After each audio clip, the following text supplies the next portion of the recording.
So, welcome to another Open 2020 webinar. Really pleased to have Xavier here from Open Collective, who's going to talk to us today about their platform and what it can do for you and your local groups. Just as a bit of a background, this is the third webinar that we've run as part of the Open 2020 intro series, leading up to a two-day event on the 11th of 12th of June, which we will be organizing online as a big online conference in which we're asking, could all of the groups that are developing platform co-ops and new economy and commons building projects come together to create an online event where we can collectively figure out how to enable small groups to form, exchange ideas, define shared purposes, and collaboratively trade within a global network of like-minded commons building initiatives. So that sounds all, quite verbose, but what we're really getting at is, how can we empower people to be part of little groups, which are an effective means of working, and for those groups to be nested together and networked as part of something bigger. And the platform Open Collective that Xavier and his team have built is has a key part of that puzzle, in that it enables groups to come together and to start collecting and distributing funds without requiring incorporation. And to me, this is a kind of key development, really, because normally when you get together with a bunch of people and you start having a discussion about an idea, and then that idea forms into some sort of shared purpose, and people say, hey, should we work on this together? And then a little group forms and people start chatting, and then it gets to the point of like, oh, well, do we need to incorporate this thing? How are we going to divide up the shares? How are we going to allocate who gets what? How are we going to allocate funds? Who owns what? And to me, this is a kind of crazy part of the group development process, which really stifles the majority of projects. So what I love about Open Collective is it allows you to just leapfrog that stage, meaning that you don't need to incorporate it, and you can immediately start to go and solicit for funding or contributions, and then to allocate those contributions to whoever you want within your group or even outside your group. So we're going to have a quick screen share from Xavier, who's going to demonstrate and explain what the platform is.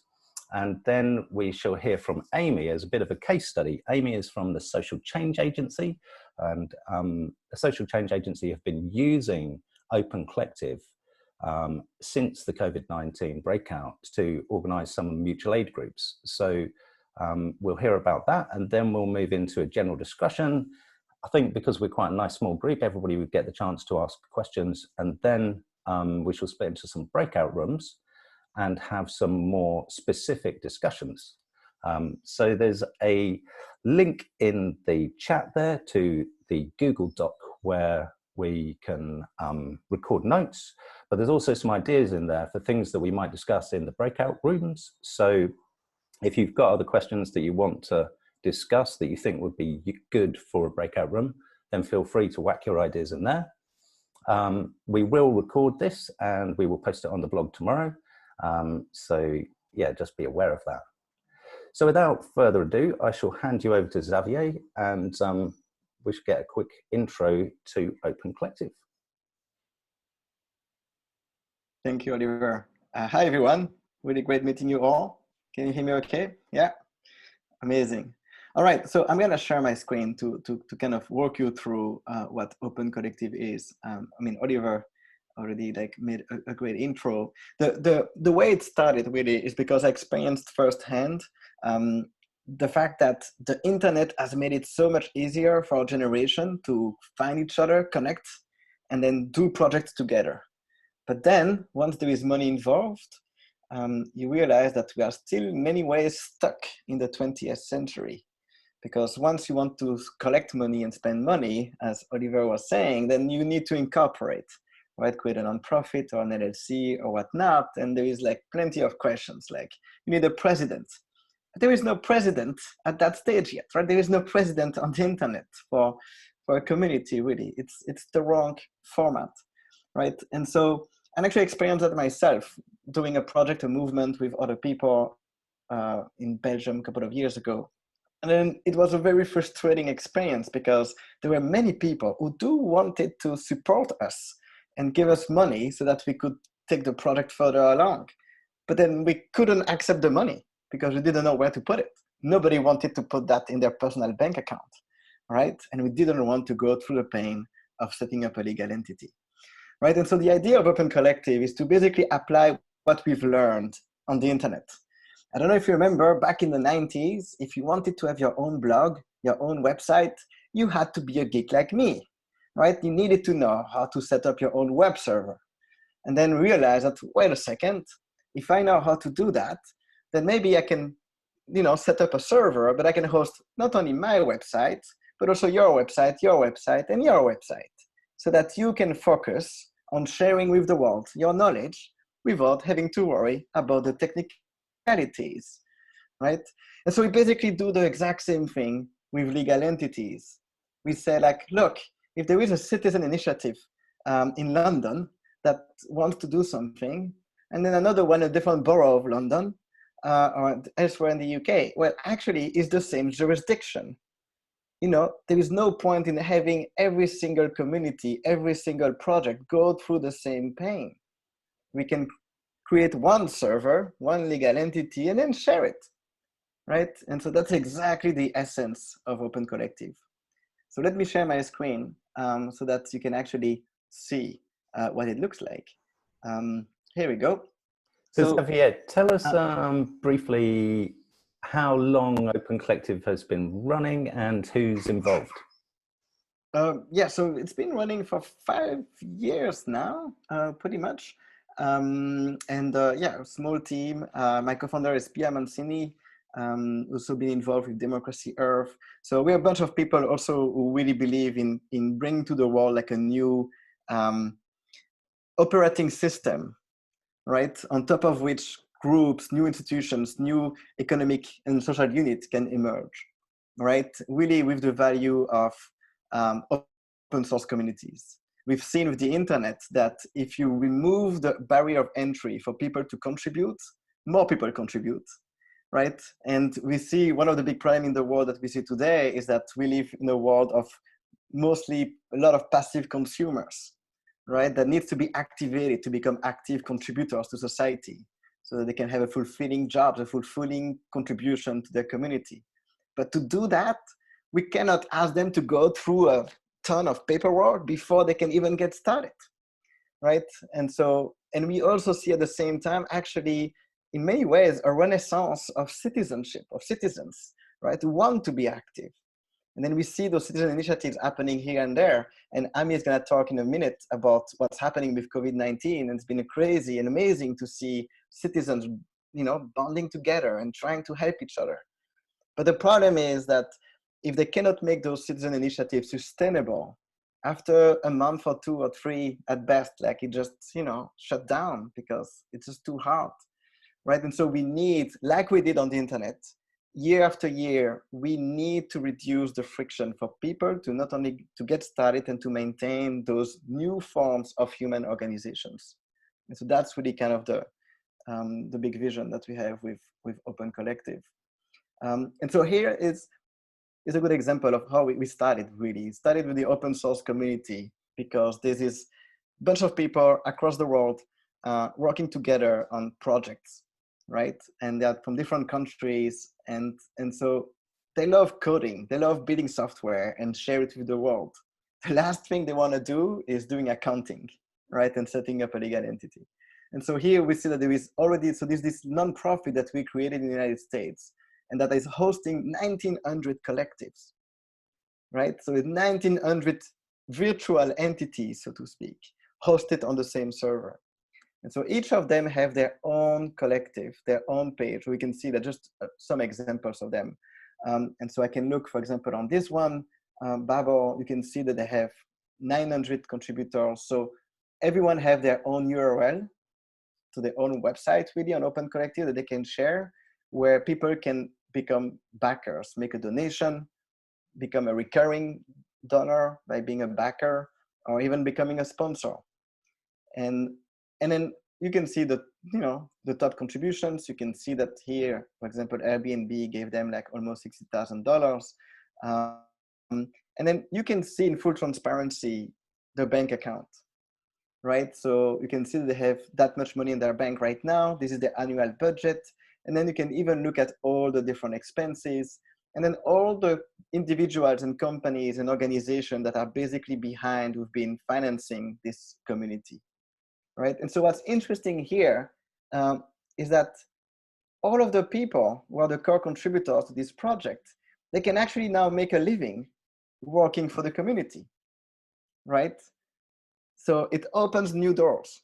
You don't anymore have to work for a privately owned entity, right, to be able to make a living, right? And because by definition, by design, if you do that, you basically, most of the value created get captured by a limited number of shareholders. But if you are being paid by the community, now you really can fully work for the community. And so you can see here, like the budget, you can look at all the transactions, everything is open, really the philosophy of open source. With transparency, what you can see who is behind, you can also see how they spend the money. And so for the community, it's important because it really increases the trust. You know that you can support that community because you know, thanks to transparency, that the money is going to be well spent because there are many, many eyes that can look at what's happening, right? And so you can download the CSV of all the transactions and so on. And then the way it works is that whenever someone in the community needs money from the community, they can click on submit expense, and then they can just file an expense, right? It can be an invoice as a freelancer for their time. It can be a receipt because they had to do grocery shopping or whatnot. And then they file the expense. And then one of the administrators of the collective gets to receive the notifications and get to approve or reject or ask for more information about the expense. And then once all of those the expenses are approved, the fiscal host, so that is hosting all of those collectives, can go through their dashboard and then make sure that those are being paid out. And the software keeps track of the balance that is going to be updated for every single collective, so that every collective can really effectively operate in full independence, even though they're all sharing the same underlying legal entity. So that's kind of the general idea. I can show you like a few other examples. So it started really with open source communities, but then we also have like a lot of different initiatives now.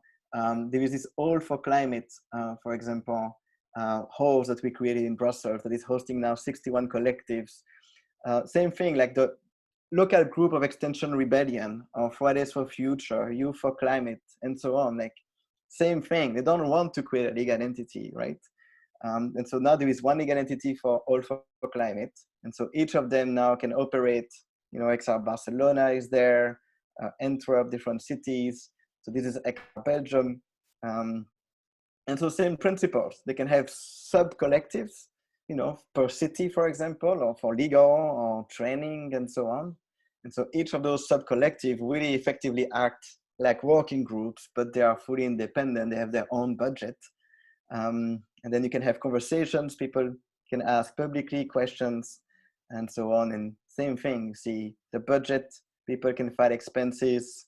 The expense policy is, of course, going to be different depending on the collective, depending also on the amount that the collective is managing, and all of those type of things.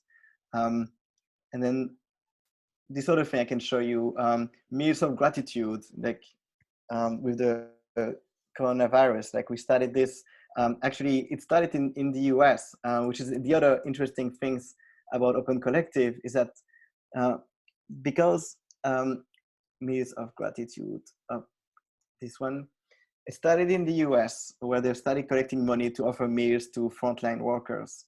And because everything is transparent, we can all learn from each other. So I saw that and I thought, this is a great idea. And so with a couple of friends, we thought like, hey, actually, let's do the same thing in Belgium. Why not? And so we started that. And so now we have like, we raised a couple of, thousands of euros, and now people, frontline workers, can get free delivery, from local restaurants.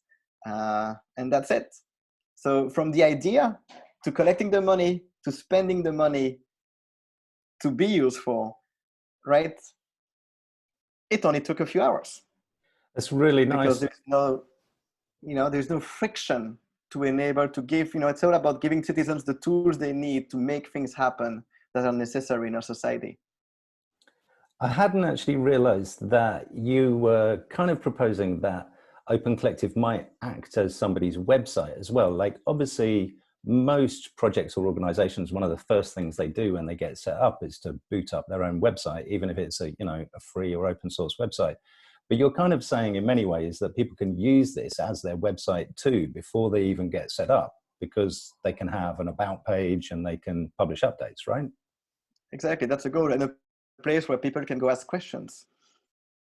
Right, so just in a few clicks, boom, you create your collective and you are operating. And so here's another example, Portland Coronavirus Mutual Aid Fund. So like, okay, let's just create a mutual aid fund. Boom, few clicks, everybody can see how the money is spent. Okay, we can trust this. And voila, and we've seen that, now going across the US, also the UK, and I think that's a good segue to maybe hand it over to Amy. You can share like the great work that they've been doing in the UK. Absolutely. So, quick intro. Amy is from the Social Change Agency, and I'll let her explain exactly what the Social Change Agency is and does. But yeah, they've been using the Open Collective platform. They've set up a bunch of groups here. We can see they are fiscally hosting 76 groups. Yeah, I'll let Amy explain, but I think it represents a really good case study for what the platform is, how it can be used, and how it works. Over to you, Amy. Thanks so much. Hi, everybody. It's really nice to meet you all and be here with you.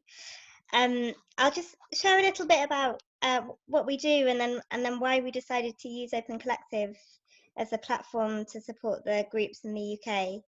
And I'm very happy to. I wonder, while I'm talking, Xavier, would you mind sharing your screen again and just picking up a couple of the groups I'll pick on a bit later. Thanks, appreciate that. The Social Change Agency. So we're an organisation who support charities and organisations to grow their social impact, like grow their movements, improve their strategies.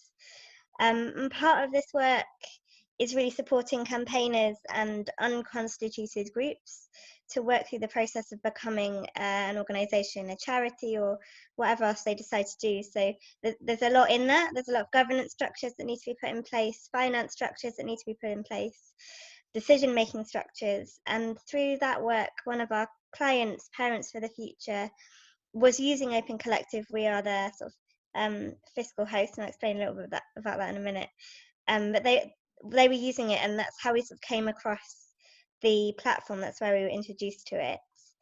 And I think the way that we work allows us to channel the support and money into areas where we can see innovation or need.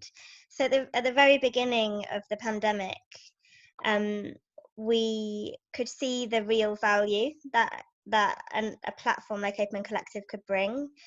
It means you don't have to set up a website if you are just a group that is, I say just a group, if you're a group that's come together to set up around a particular purpose or a campaign or an area, it does quite a lot for you. But the main thing and the main value is that you don't need a bank account. And in the UK, to get a bank account, you need to be a legal entity, a charity, go through the Charities Commission. It's quite hard to set up a bank account at the moment. It takes quite a long time. So essentially what we do is hold funds that different groups raise while they decide how that is spent. And one of the real beauties of the platform is that the groups themselves decide how they raise money and what that money is going to be spent on, and they are the ones that make all the decisions about it. We just provide the service for them and provide them with the platform. We're doing that for free for all of our collectives that have been set up in response to the pandemic in the UK. And each of the groups use the platform in different ways. So I wonder if you could go to Oxford Mutual Aid. They're quite a good example. These are one of our biggest groups so far. and they span quite a big area in the UK. Yeah, Oxford, that's right.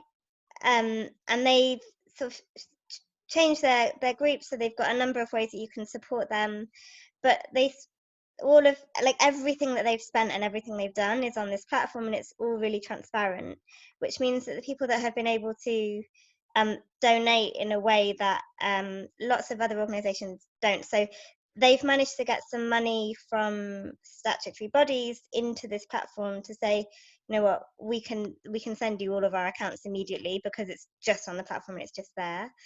And through the work that they've done, they've fed thousands of people and supported pregnant, like expecting mothers, and rehoused homeless people. They've used the platform to fill a need that was there in their area.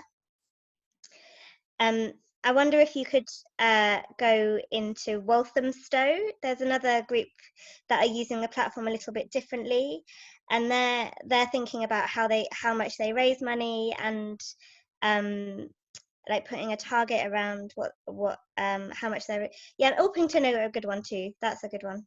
Yeah. So Orpington are really interesting because they've used their contributor functions to try to reach a goal of supporting NHS charities in Orpington, which is really nice for them. It just means that they can track how much money they've been bringing in through that, and they also have used it to feed their community and deliver support and help deliver medicines. And what we've seen through working with the over 70 collectives is that as a process they go through to sign up onto the platform, they have to understand and decide how to make decisions collectively, which means that all the power is shared. The power around money is shared. You don't have to use one person's bank account. It isn't just up to one person. You remove a lot of the risks, and that transparency and safeguarding was really important for the groups that we've been working with. And as a platform for the future, I think lots of people are now looking at what happens next. And I think there's a real opportunity to think about the structures that are around groups in their communities and how money goes into communities. When I looked at the data for the platform 3 weeks ago nearly, £53,000 have been raised on this on the platform that hosted by the Social Change Agency. That has gone up. I think it's nearly doubled, I think, since then. But there's a huge economy there, and if local people are able to decide how they make the decisions around money in their own communities, like, they do great things with it. They do really incredible things with it. And I mean, that's just been our experience, and I'm very happy to answer any questions. I hope that gives a bit of an overview.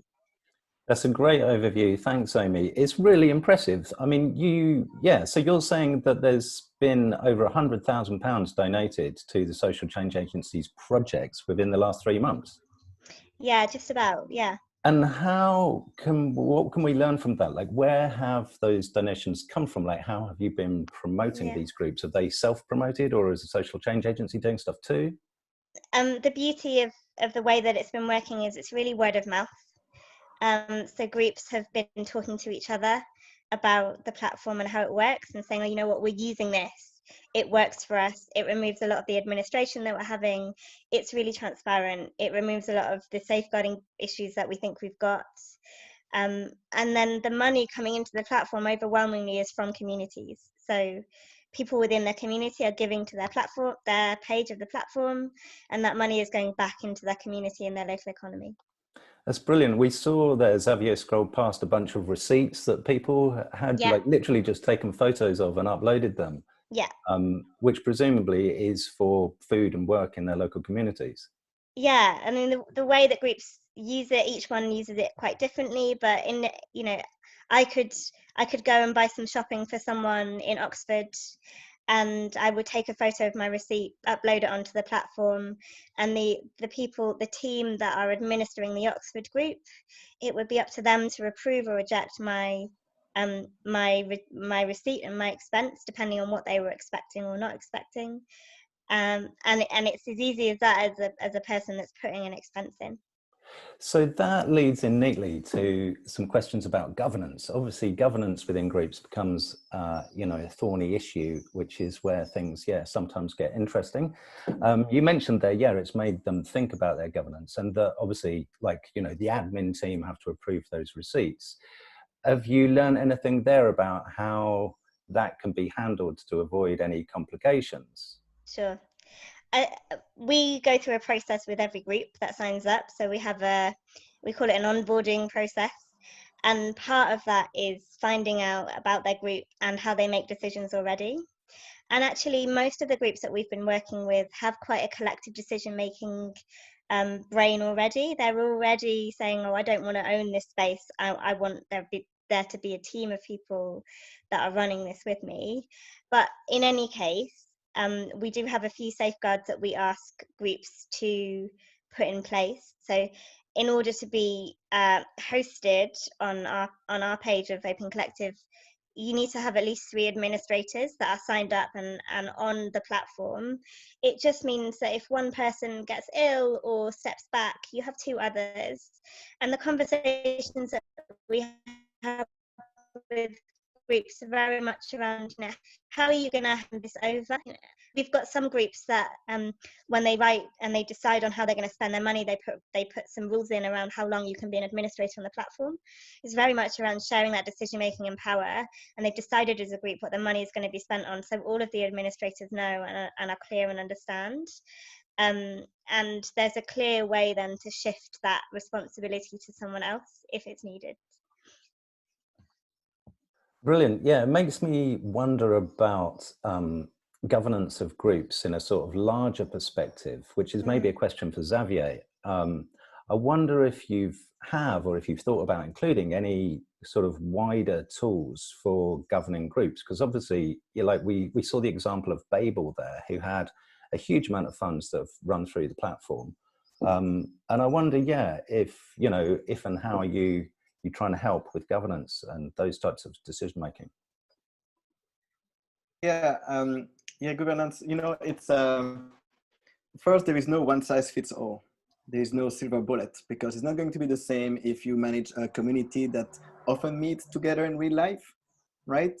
In which case they usually more trust among people, or if you meet mostly online and anything in between. It's not going to be the same if your community has 10 people or 100 people, and it's not going to be the same if you manage 1,000 quits or 10,000 quits or 100,000 quits, right? So depending on the size of the community and all of those different factors going to be different. So as a platform, what we try to do here is more making sure that no matter your stage, you have all the information that you need to make an informed decision, right? And so that's why ends the transparency, so that more people can actually participate and comment, right? So anyone can see an expense and can actually ask questions about it, right? So that's, I have a visitor here. Hello. And so you see, people can actually ask different questions. And so, for example, here it's a good example where for Extension Rebellion, there is a different expense policy that has changed over time. And so here there is a summary here, but then there is a longer document that people can see and have now as the movement grew, they started having kind of a board of trustees. They do an election without candidates, and then they basically those people are the one that need to approve the different expenses, and depending on the number of the amount of the expense, if it's under 50 euros, for example, in their case, it can be quickly approved. But then there is different tranches, and based on the amount, you need the approval of one or more people.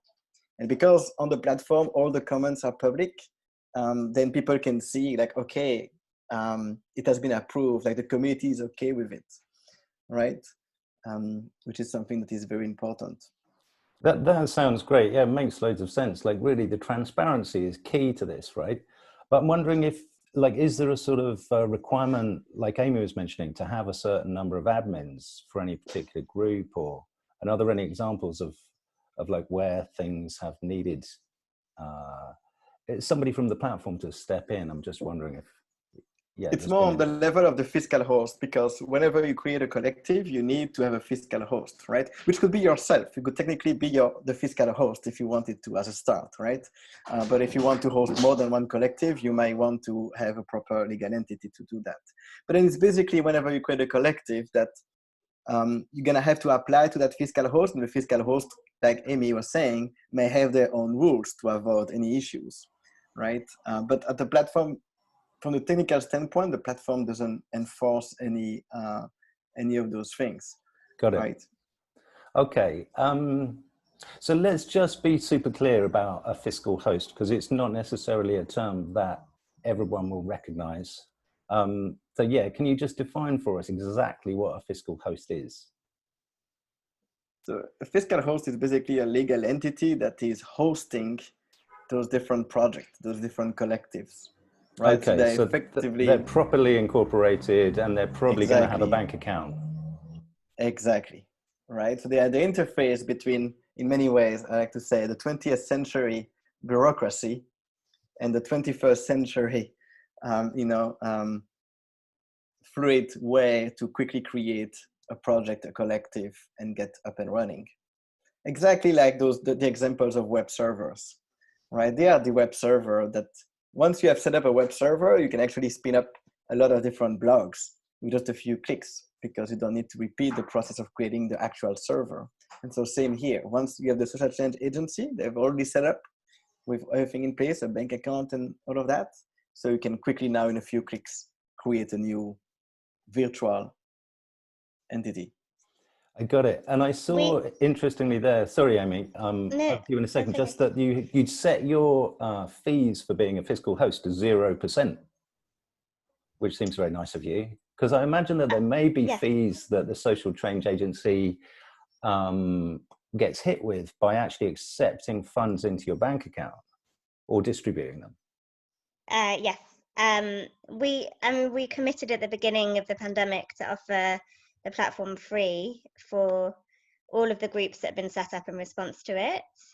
And, that leaves obviously challenges, and Open Collective have also done the same up to the end of June, where the fees on the platform are very much paid for when you interact with the platform.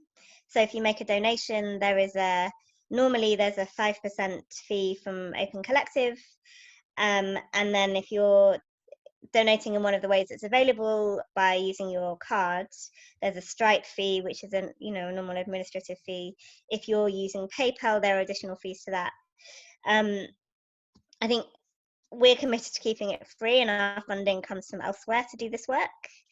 We're working quite hard to make sure that stays this way for groups that are hosted and are in response to the COVID pandemic. That's where we are with it. But yeah, you're right, that it's not a free platform for us, and we pay to be able to host the platform as well. Yeah, ideally, I think that the social change agency has the right model here, because ideally you don't want to create friction on the side of citizens, because actually you want more of them to do those type of things, right? Absolutely. And so ideally it's more like on the side of foundations or public authorities, whose job should be to make it easier, right? And also, like, from the perspective of foundation, for example, like, they're just like, so their biggest problem is making sure they allocate their money in the most efficient way, right? And for that, transparency helps a lot for obvious reasons, right? And so for them, in many ways, it's just like, hey, it might be worth considering like financing this type of platform so that your money will be better spent. Got you. Cool. That's a really useful explanation of what the platform is and does. And I think it's an amazing work that you're doing there at the Social Change Agency. Like, that's, it's a significant amount of money, and it looks like it's getting straight to the right types of people. So I'm super impressed by that. I've got a couple more questions, and then I want to open up the discussion to see what other people want to ask, so that I don't do all the talking. But firstly, just, one sort of technical question. I'm wondering if there's a way, like, I see you can create a goal there, and you can create, you've effectively got a donation button where people can contribute to a project.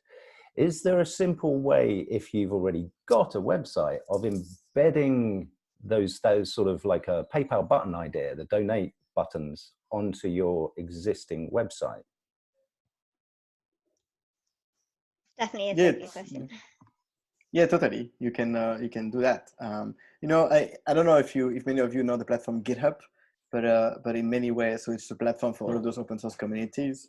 And so same thing here, like people can quickly on GitHub create their page for their project, and as they grow, they may want to have their own custom website that will then link to GitHub for people to contribute. So same here. So you can start, and I actually think that Meals of Gratitude did that, right? They started, you know, so this is Meal of Gratitude in Belgium, but there is the Meals of Gratitude.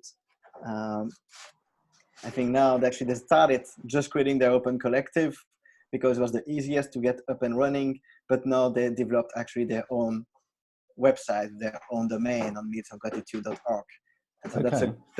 that's a good example of kind of slowly graduating, you know, as you have more people involved, more resources. Now you have someone who can take care of a website.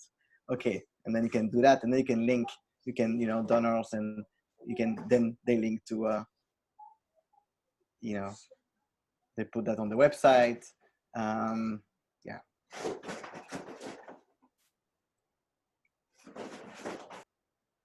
I see. So does that donate now button just links through to the Open Collective page for Meals of Gratitude?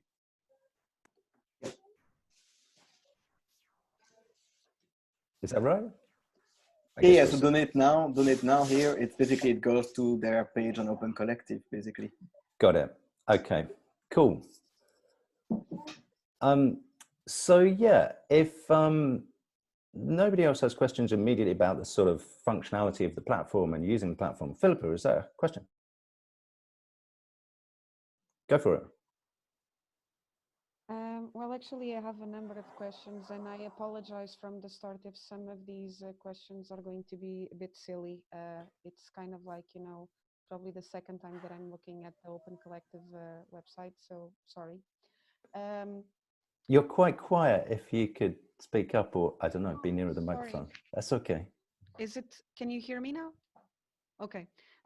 So one of the questions is like the funders, when they are funding, can they at some point, so obviously it's good to have all of transparency, but could they at some point ask for something that the group considers to be confidential?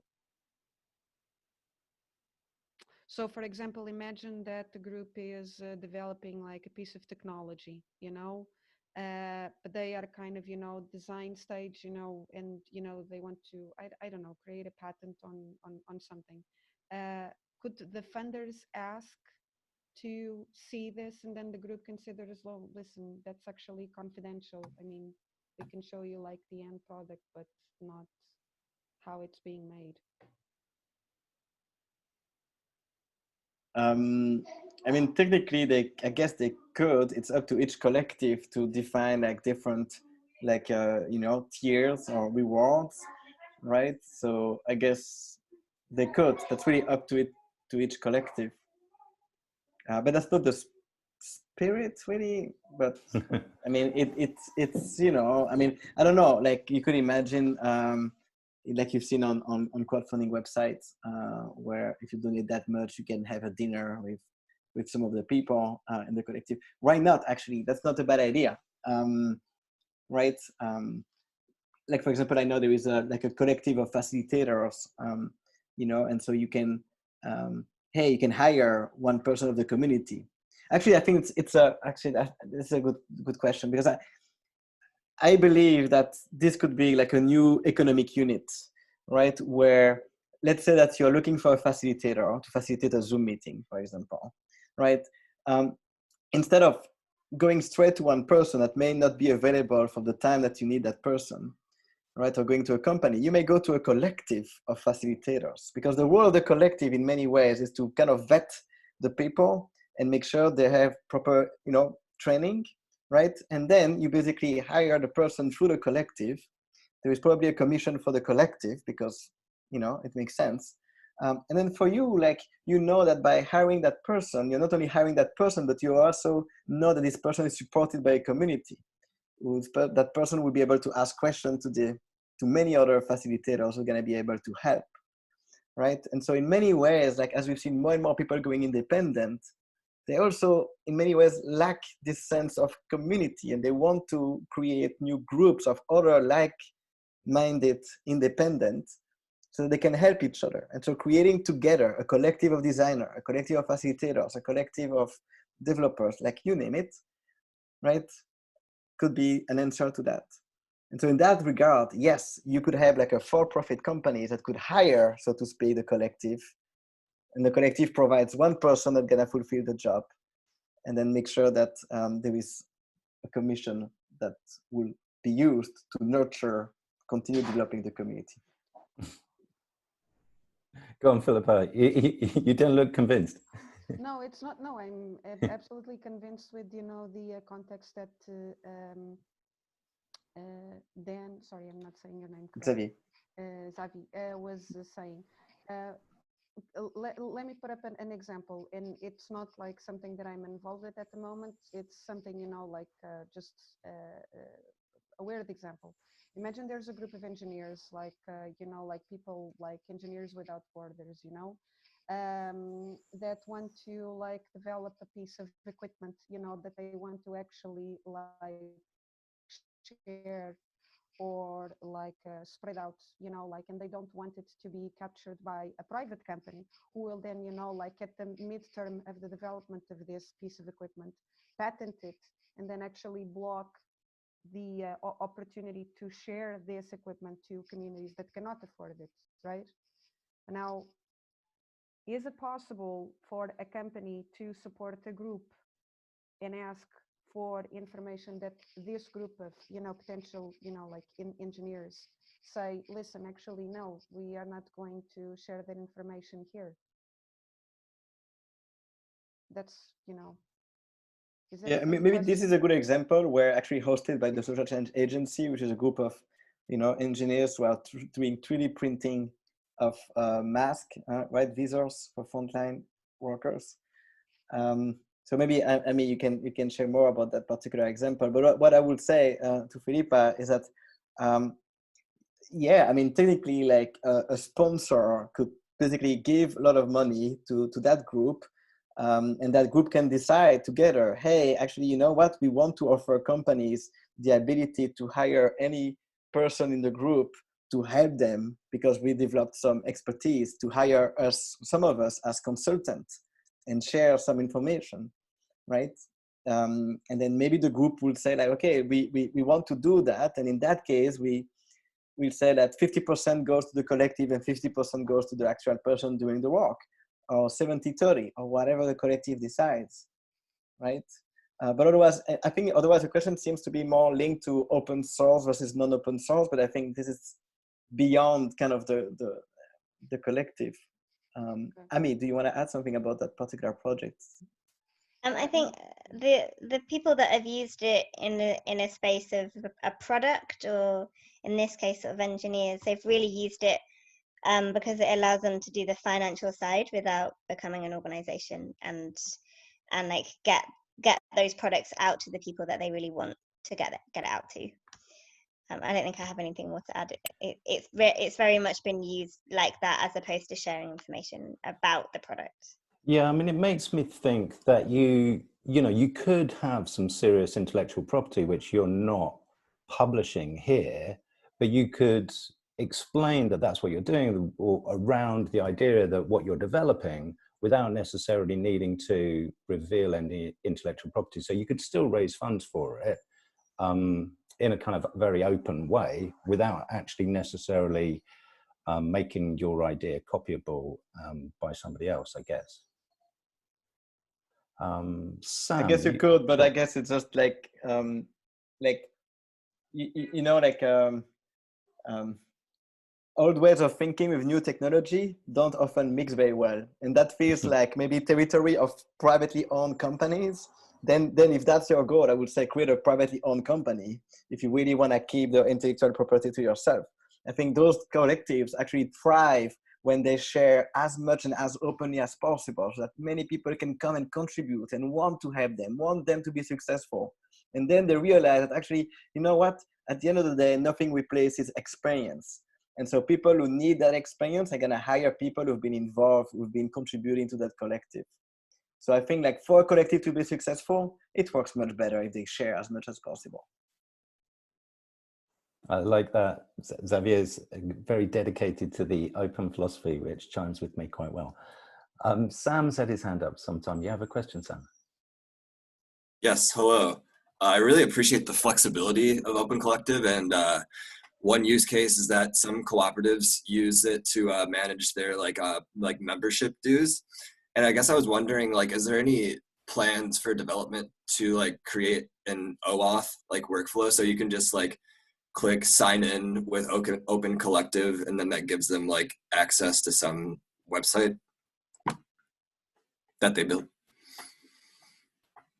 Yeah, so I mean, Open Collective is open source, right? So anyone can actually make recommendations for features and so on, or even download like WordPress and install it on their own server. And so one of the things that I've been working on lately is Open Collective Community, which is kind of the community version, and trying to find ways to make it easy for people to actually request those features that they want. And oauth would be a great example. And so here, for example, people want to see a transparency report feature because all the data is there. And so there's been like, you know, like then you can do it on rating to raise funds to pay for the development, or people can join into the development.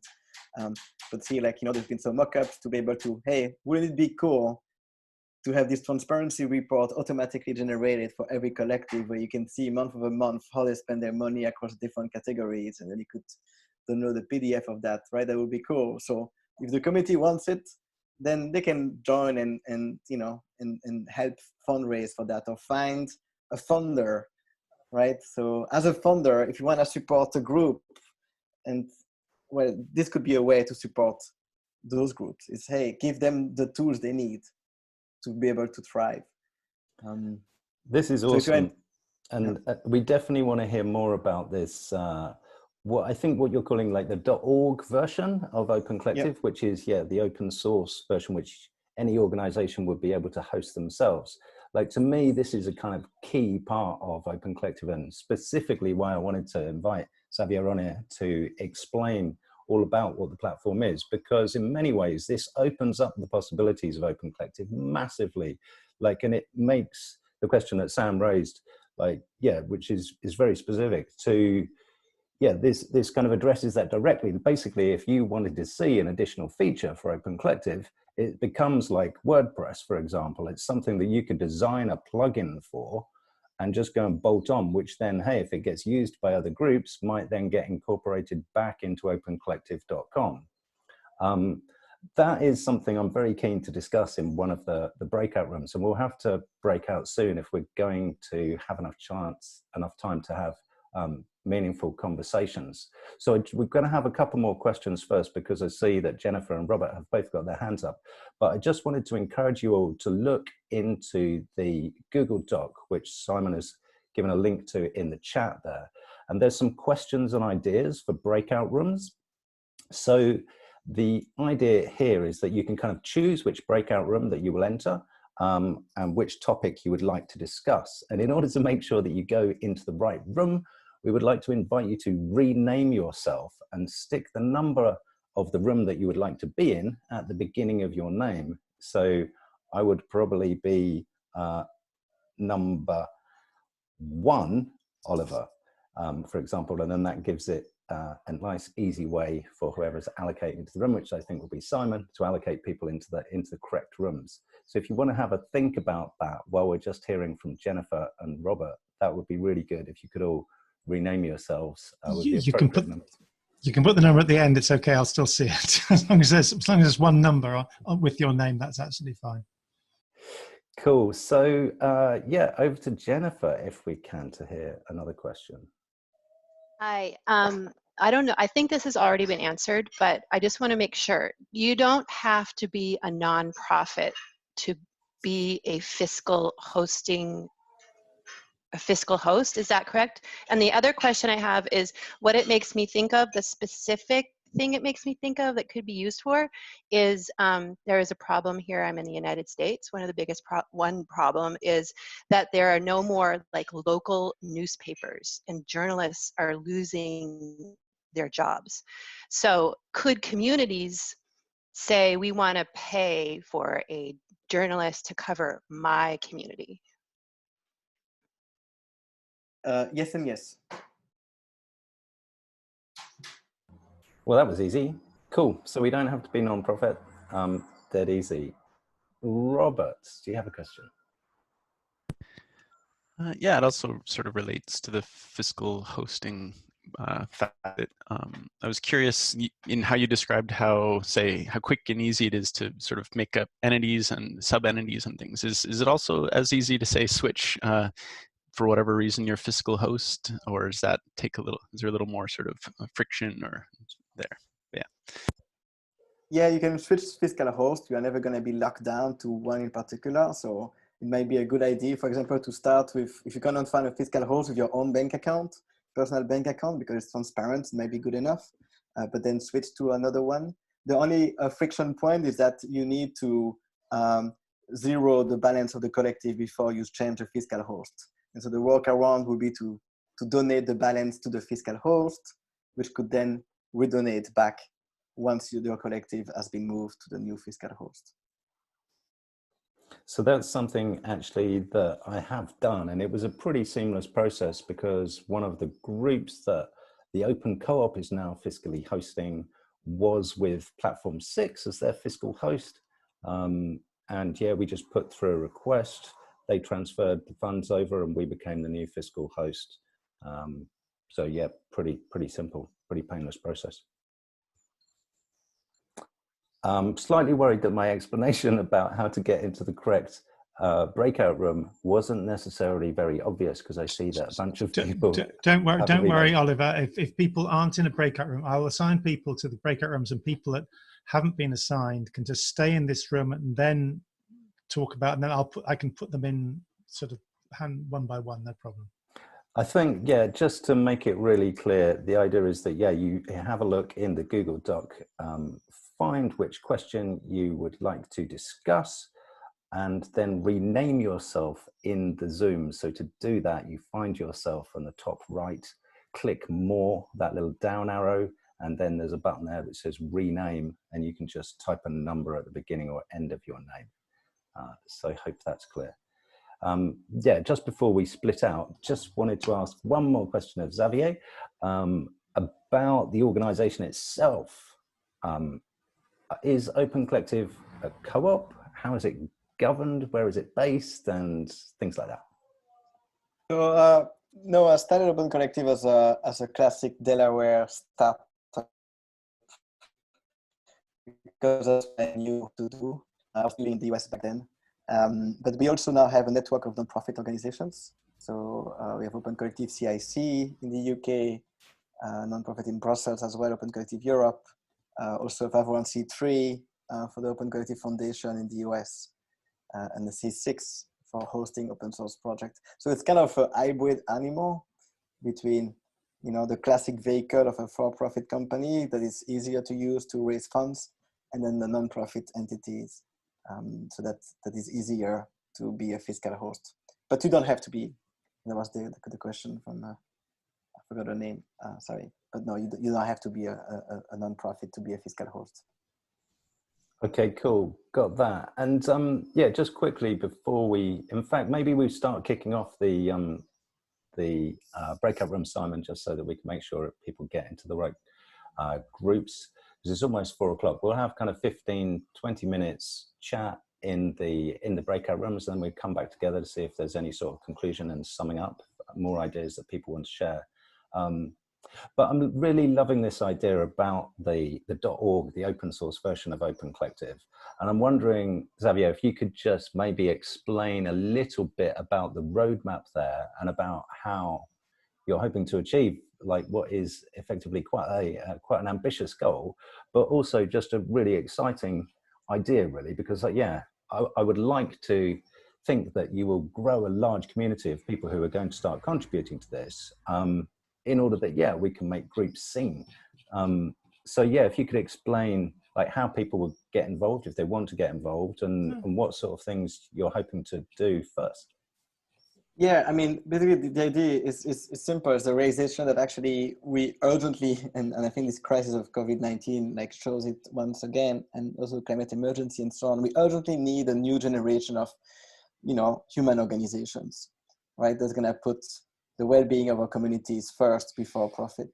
And that is something that is beyond, you know, much bigger than ourselves. And so we're not going to be alone to be able to do that. So we need, yeah, we need everyone. So it's an idea, you know, that belongs to the universe. And I think like, I like the example of WordPress. WordPress was this open source project that really was like a big catalyst in the explosion of blogs, that really enabled every community to have their own media, right? That was really not possible before. And I think likewise right now, we need a new WordPress that will enable people not to have their own blog, but to have their own transparent organization that is sustainable, right? And because every organization is different, you know, we're gonna have to have, like WordPress, actually a lot of different plugins and customization and so on. That's why it has to be open source. And so that's the idea. But then like WordPress as well, like they also got to have like WordPress.com, which is like the solution for people who don't want to worry about hosting and development and customization and so on. So that's kind of the general idea. Now, in terms of the path forward, well, we need to, it's basically a call to the community. Like, hey, if you know funders who want to fund that idea, if you know developers who want to contribute time to that idea, please, you know, send them to opencollective.org. We definitely need to, you know, build a coalition of the willings who want to create this digital infrastructure software that we need to organize ourselves as citizens to rebuild this world.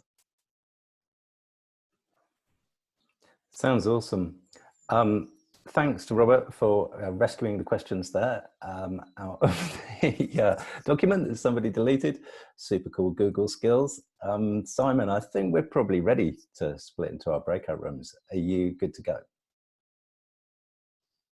Right, just a word. Would anybody like a bit more help in working out how to do this? Like raise your hand or wave at me on the, okay. Those of you who have got a number on your, I've got you, Philippa, as well, don't worry. Those of you who've got a number on your name, that's great.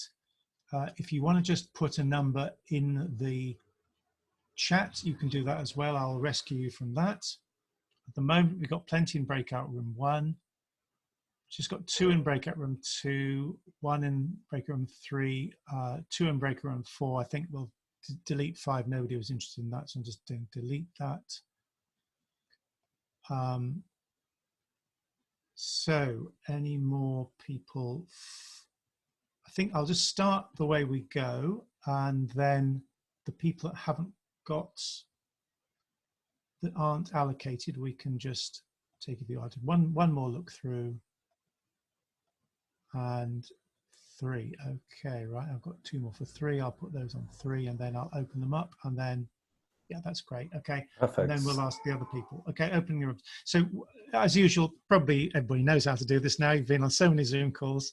You accept the your allocation. If you've got a problem, come back to the main room. We can always sort it out. When you're in the room, please take time to introduce yourselves. Just go around, say who you are, what your interest is in this particular topic. Try to allocate the time between you. Let's give you at least 15 minutes, and then we have 10 minutes at the end to finish. And any questions, you can just remain in the room here. I'll just think we've probably got everybody, got a few people that haven't decided. Yeah, no, one more there, okay. And then I'm just going to put you in now. Okay. Thanks, Simon. See you all back here in 15.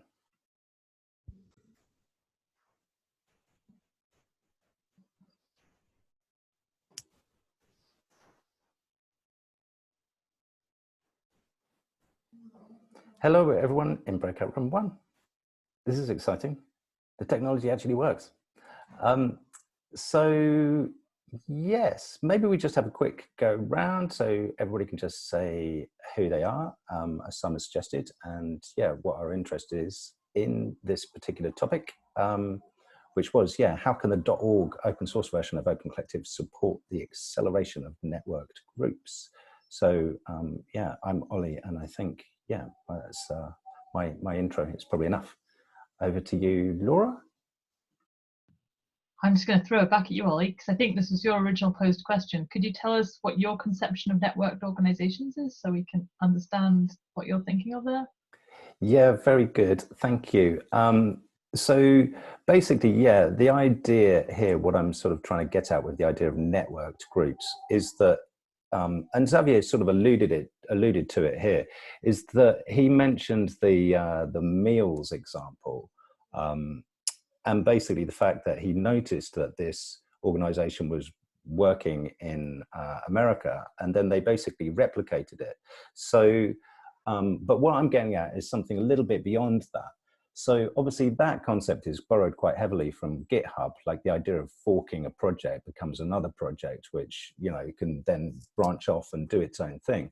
But what I'd like to think of as, yeah, and what I'm trying to describe by networked groups is that the learnings can be shared in a more direct way. So for example, if in those sort of two different meals organizations, one in Brussels and one in America, if somebody in the one in Brussels starts talking about meals and then they're talking about asparagus or they're talking about, you know, whisking eggs, if they hashtag their thing asparagus and whisking eggs, then the other meals group, which is functioning in America, can, if they have an interest, they could follow the asparagus whisking eggs hashtag and get the learning to see those conversations. Despite the fact that they're two separate organizations, they would effectively be networked through their sort of organizational and communicational structure.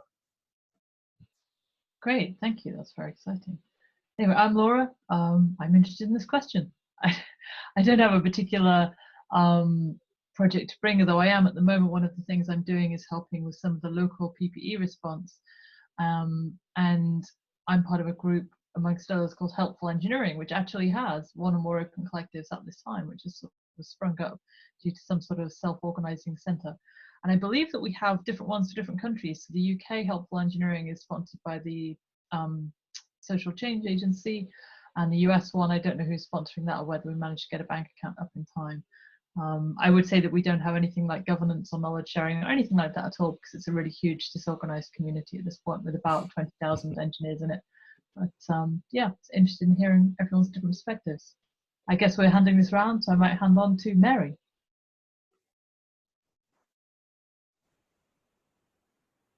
You're on mute still, Mary.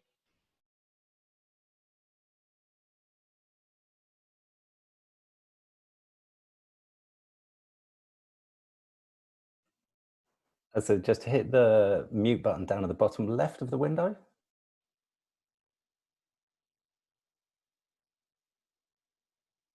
Sorry, we still can't hear you. There you are. Can you hear me now? Yes.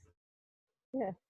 I've been looking after Let's Link since about the year 2000, and we try to network Let's groups and provide hosting for them. And Let's groups have their own currencies that work by mutual credit. And we had a plan for connecting up those currencies so they can the word that we've always used is intertrade. It doesn't happen much, but you know, there's a concept of how to do it.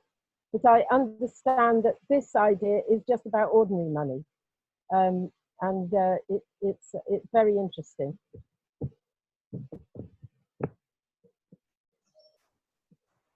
Philippa, do you want to go next?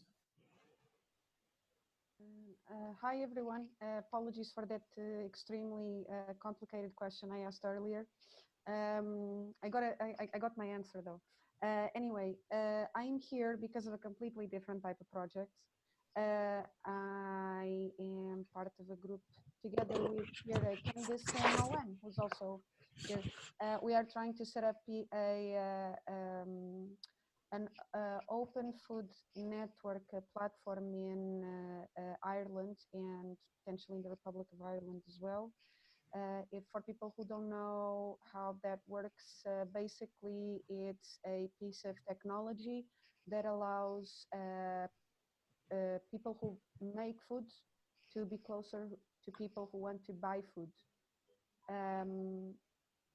That's it. And so my interest as well, so it's for that. And also I would like to, I'm part of a smaller group within that wider group that wants to create a open food network hub in a different region of Ireland. And so I kind of want to understand if there is a chance of like engaging with the Open Collective for the two instances, for the wider aspect and like the smaller aspect, and how that could work. And at this point, I'm a very basic partner here, so apologies once again if I ask another silly question, okay? Cool, sounds good. Candice?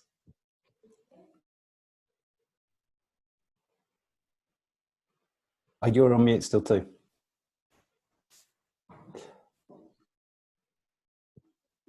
Sorry, just to hit the button at the bottom left of your window. Oh, maybe you can't. Let's just hear from Robert. Oh, there you are. Yeah.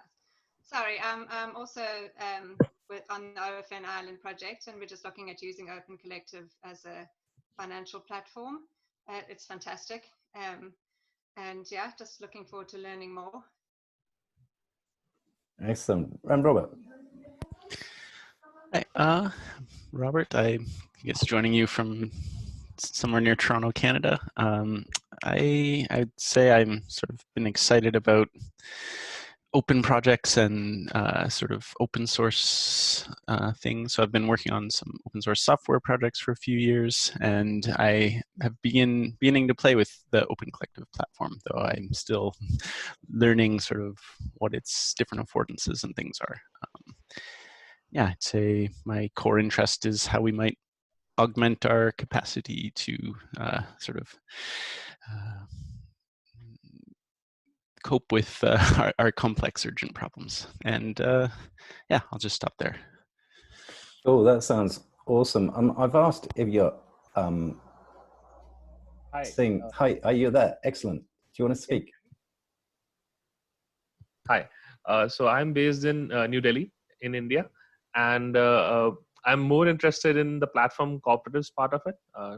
And that comes from my previous experience with the cooperative movement. I have been the cooperative inspector in the state, in my state. And also I have worked as a program officer with International Cooperative Alliance, the Asia Pacific unit. And so now I am working with a few of my previous colleagues, other cooperative inspectors, where we are trying to mobilize communities, local communities, and set up their platform cooperatives. And to learn more about this particular domain, I chanced upon the webinar, your webinar. So that's why I'm here. Yeah. Brilliant. I mean, yeah, I think there's a lot of overlap there. I think maybe we can even take Philippa's example as maybe a useful discussion point, right? And this cuts over with your platform co-ops example from India, because obviously if you want to set up a platform co-op, it's quite complicated to get established, just as it is with an open food network. Like there's lots of things that you need to do first. So I think, yeah, like a fast way to achieve both of those things, if you're a small group that's setting out, is to, yeah, kick up an open collective and to see if you can start to draw together some people, some interest and some funds to help you do what you want to do. We absolutely love the Open Food Collective, and we've had them speak at Open Co-op before. But like what it strikes me, and I think this gets to the heart of the question, like you want to replicate what has already been done by the Open Food Collective in other countries. So what I'm sort of seeking and trying to get at with this question is how can we use Open Collective to sort of accelerate that process? Like there must be a huge amount of learning that's already happened in those other open food networks in other countries, just like there are in other platform co-ops, which could just be passed over. But I'm not talking about, you know, here's all of our research docs, go and read that. I'm talking about being properly networked. So in the question that Laura gave, and my slightly rubbish example, would be just the idea that, you know, what I really would hope to see is that somehow that the conversations that are happening in one open food collective are visible to those that wanted to see specific topics and specific subjects in their local area. So that, for example, yeah, in Ireland, you might have problems with delivery. So you just start following the delivery hashtag within the open food collective domain, so that then anyone who's discussing delivery in any country or in the world, but within an open food collective, or possibly outside as well, that you could have visibility of those conversations. So you're sort of segueing, you're taking a cross section between different groups in order to draw down that learning onto a specific topic area. That's really what I see as a kind of holy grail for this kind of networked working. Don't know what anybody else, if that makes sense, if you see that as a useful objective. I don't know, but do you want to be more specific with the question there?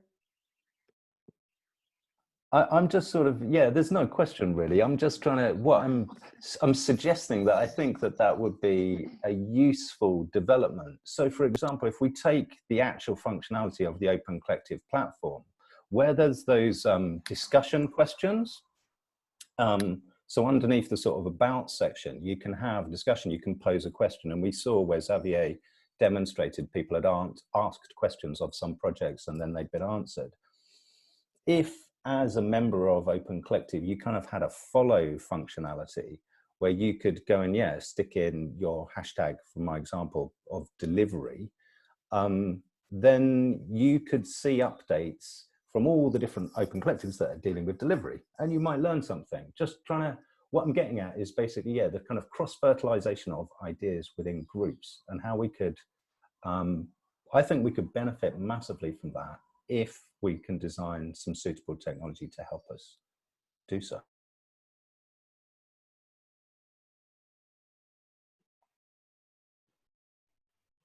I will agree to that. I will say that if people can be encouraged to share their stories as well as to how, like for example, I take your example of delivery, and people are encouraged to share their stories as to how they faced a particular problem and then they solved it. And if this mechanism comes into place, then I think this follow particular thing would be very much helpful to others. Generally, things do happen, but they happen in silos, and people tend to not document that. So if there can be some documentation of all those special things that people are facing and also the solutions that are coming, I think then this feature of follow would be very helpful to those.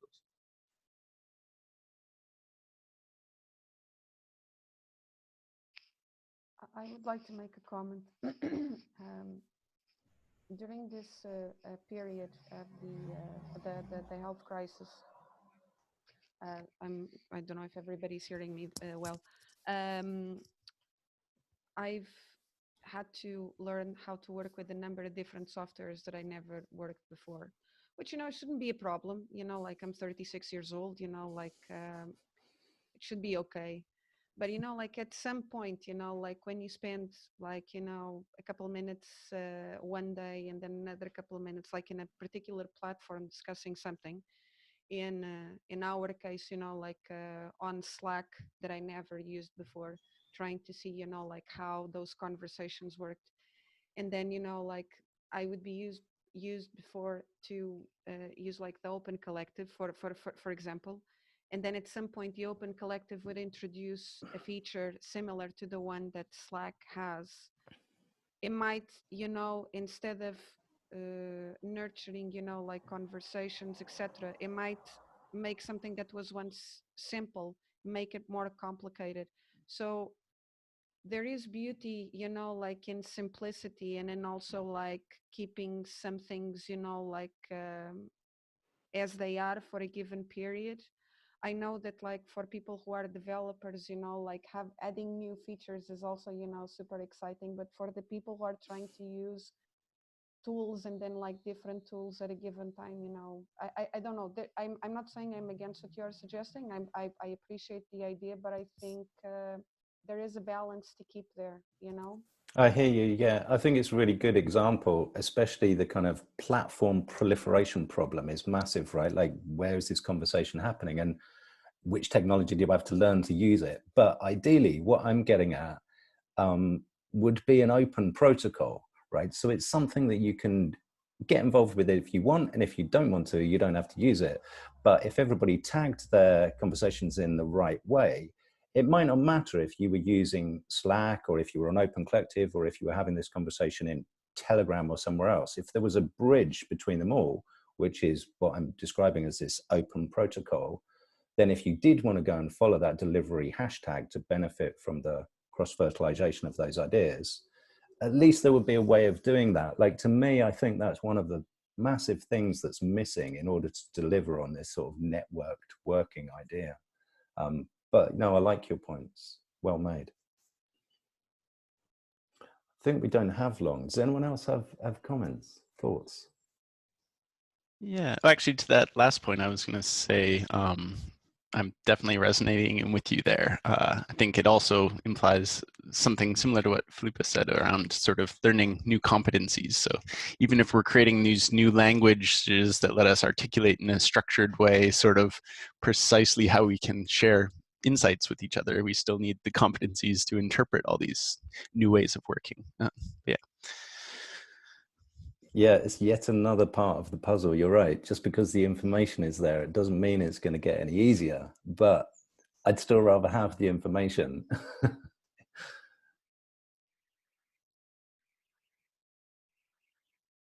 If it is like you are suggesting something that is optional, you know, like I think it makes like, you know, if we look like who nowadays like goes to libraries, you know, like, but it's good, you know, like if you want to, you have the option, you walk into one and you pick up a book, you know, and you read it.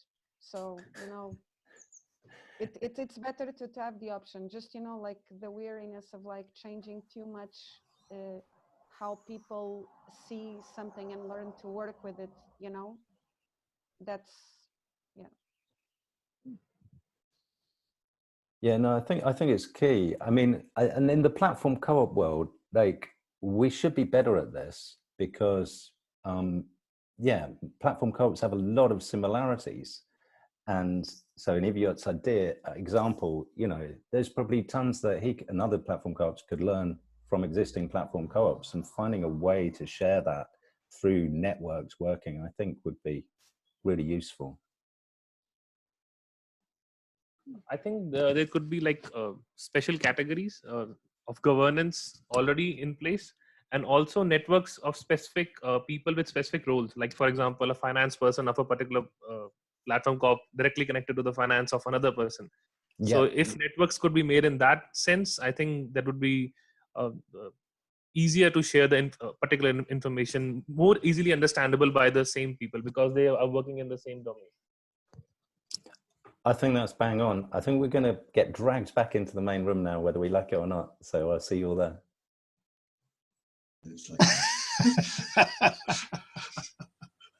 Great. Let's see everybody coming back. Thanks, Simon. I think that works well. We had a useful discussion. Does anybody want to share any thoughts from their particular breakout? What was discussed? Were there any conclusions? Anybody from group 2? Yeah, I mean, we talked a lot about the future of money, and I think that it was actually in that last 10 seconds, I think that what Xavier said is really sort of a theme, especially of why we're here, which is there are no easy platforms for like quickly getting up a time bank, for quickly getting up a community currency, for quickly, like, you know, why don't we just have some of those tools that we could just put in our communities? And it seems like so many of us are just building things redundantly. That's a big frustration. Yeah, I hear that, and it resonates with me loud and clear. I think, you know, that's why I'm really excited about what Open Collective are doing. And I'm hoping that there's going to be the development of a community which is keen to share those ideas and stop this wheel reinvention, so that we can all get on board with the same ideas in the same place. I think if we were to stop reinventing wheels, like not completely, because some wheels might be better than others, but to do so in a connected way, it might be useful. Yeah, absolutely. I think that's one of the big things which we have to talk about today is how do we actually put these things, how do we join the efforts together? But it's interesting that the community currency thing has come up, like perhaps in more than one place, because we were talking about it as well. So yeah, the other thing we also we talk about is oh, sorry, Lisa, go ahead. No, I think a lot of like community currency tech, the problem that they've had mostly is funding. Like their time banking software, a lot of them like charge to use them, which is kind of like crazy when you think about it. Like what time banking community really has the funds or wants to pay Absolutely. such a time bank, you know? And so that's kind of, I think, fed into the problem of why is there no good tech for community currencies.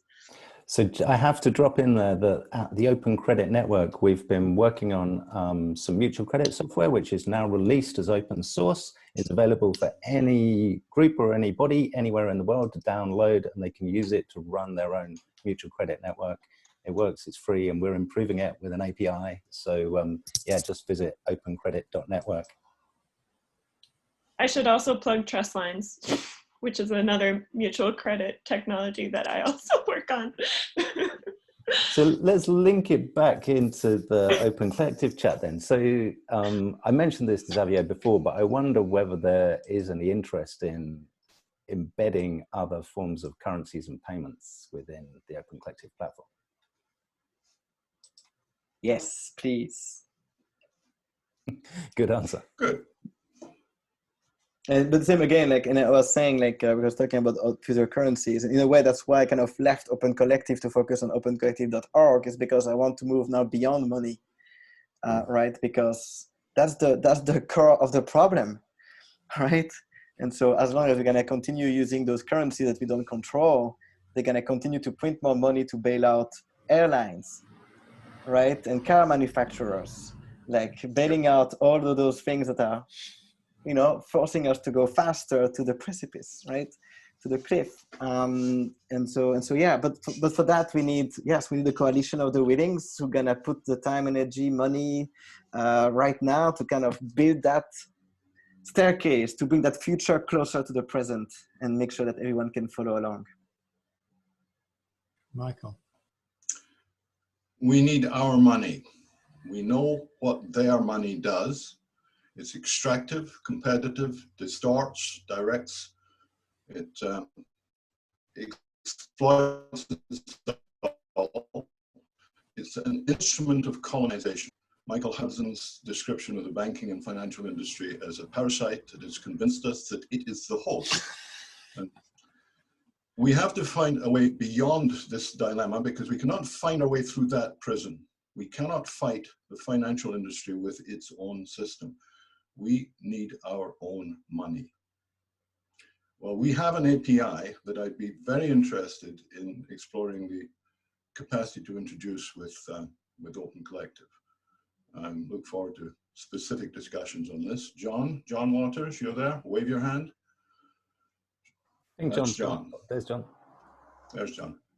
Thank you. Great production. Lovely work. Very impressed, Amy, Xavier. Lovely stuff. Thank you very much. So thinking about the money question then, if we want to take that head on, since there seems to be some money enthusiasts here, I've been doing a bit of thinking, and I've written some stuff about the difference between an API and an open protocol. So I don't want to confuse too much, but obviously Michael's open API is an API for a specific type of money that works in a specific way. As mentioned here in the chat, the open money stack Jethro Swan there has his own design. The Open Credit Network have our own design, and Elisa's Trustlines project has its own design. So there is some beauty in diversity, and I understand that, but there's also some kind of essential nature with money that actually we all kind of agree on some common format. That's why our existing dollars and pounds and yen work so well. So it does make me wonder whether if we wanted to do this collaboratively and collectively, and embed something really useful within the Open Collective, that we might want to step back and work together to define an open protocol for money, so that it doesn't matter which system you're using. You could use openmoney.cc, you could use Trustlines, you could use the Open Credit Network, but you're effectively playing in the same type of our money as Michael describes it. I wonder if anyone has thoughts on that. I think it's Yeah. more specific. I would love to get involved in that, and I know we have to be more specific, but I would love to put together a group to talk about that and create some standards. Yeah. That would be fantastic. I think we have to be very careful about the terminology. An API is a thing; it's a thing you access. A protocol is a rule for interaction between an agent and a thing. It's apples and oranges. You can't really compare them. One doesn't really exist without the other. So I think we have to be extremely careful about the language around that. A few years ago, I did co-organize with Nesta an unconference to attempt to create a universal approach to try and subsume all the try and join up all the different competing and often mutually hostile attempts to develop software for this space. It was quite a successful unconference, but the result didn't really go anywhere terribly useful. In fact, it really ended up with something rather conventional coming out of it. It got rather fragmented. It's a complex, it's actually quite an ambitious thing, and I think we have to be very careful about terminology. So yes, I'd be interested to talk about this. Yeah, if I may, yeah, I mean, I've seen so many people working on that problem for the past decades. And what you just shared, John, is yet another story. And to me, and forgive my French, being French speaker, I guess I can.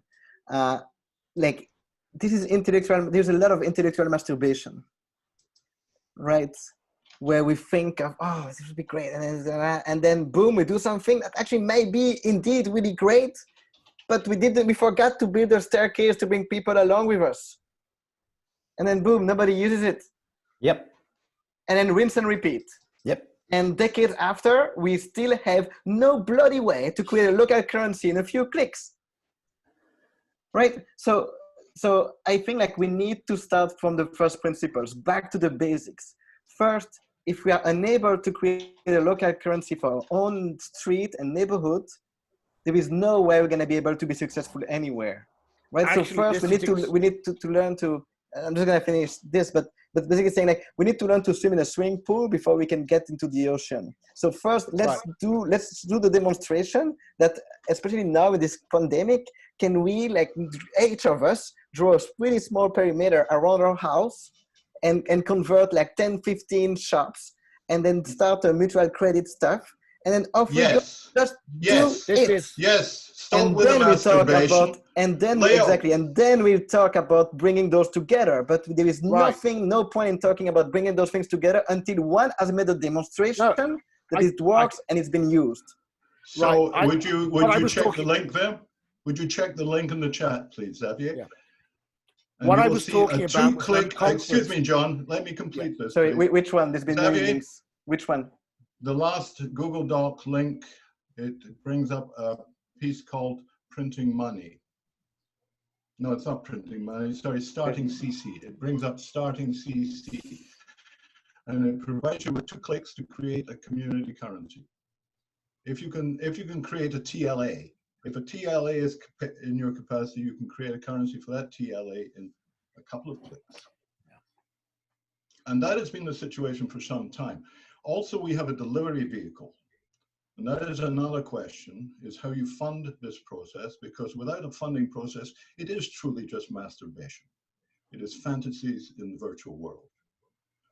So if we want to talk about this, one of the places we've got to begin with is a business model.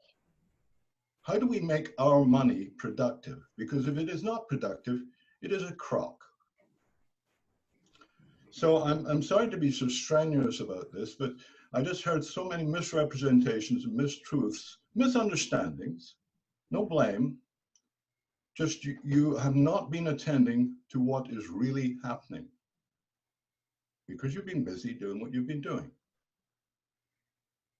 There's a lot available that you have not noticed before.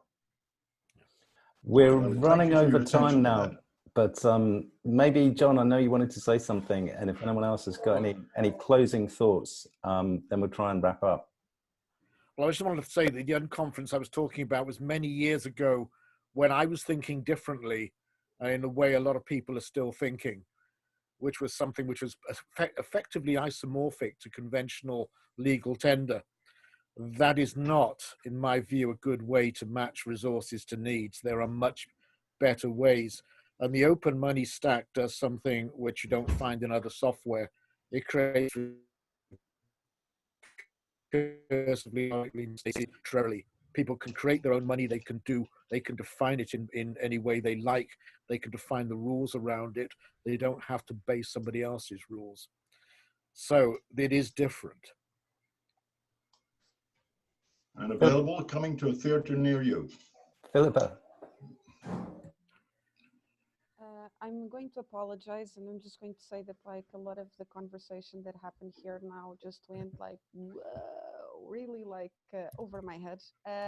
But it's just because I'm not, you know, like an expert in this field. And for that reason, I would be really, you know, appreciated if like, so I got the term open credit network. If other people who are working in similar things could, I don't know, like share on the chat box, like what is their project, so that maybe, you know, I could look and see like a bit more of information about this, and I'm not confusing it like with Bitcoin or things like that. Or maybe even better in the Google Doc. or that, I don't know if I just said an absurdity comparing this with Bitcoin, but I'm sorry, not, you know, this is really completely out of my field. Very welcome to add things to the Google Doc, which is a bit more permanent than the chat box in this Zoom. So I'm sorry, I'm gonna have to go. Yeah, likewise, we have to sign off. So yeah, I really want to thank Xavier. I want to thank Amy, who has already had to head off, and Simon for helping host. All of the links that are in the chat there will be up on the blog tomorrow, along with the video and the chat. So yeah, if you want to carry on sharing links, put them in the Google Doc and they'll all be publicly available. And we will organize another webinar where we can discuss money as a central topic, and specifically mutual credit and how to get that off the ground. So yeah, thanks to everybody. If you all give us a quick wave, we'll grab a screenshot now as well. Yay. Always nice to see everyone's smiling faces. Thanks so much for joining, and hopefully see you again next week. Thanks, everyone.